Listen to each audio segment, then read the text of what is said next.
Now, this is how you can disable in-app purchases on the iPhone.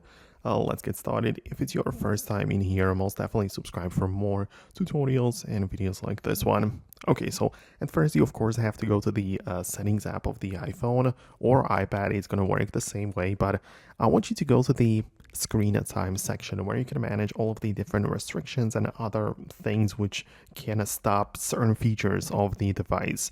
But you want to go there and tap on content and privacy restrictions. Make sure you enable it, and then there are the different things, but we are interested in the App Store purchases.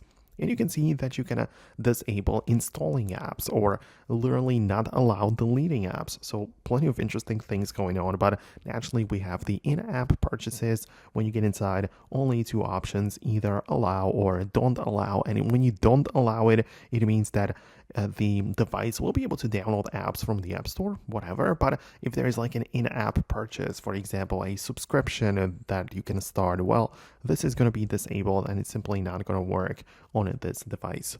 Of course, you can always stop that from happening. Like you can always turn off these restrictions and it's going to come back to the normal state of the device. But it's really nice to know how it works and how you can restrict certain features of the iPhone. So I really hope that I can help you out with it. And most definitely let me know in the comments below if you managed to do and achieved what you were about to do. But thanks a lot for watching, and I hope to catch you later in the next videos as well.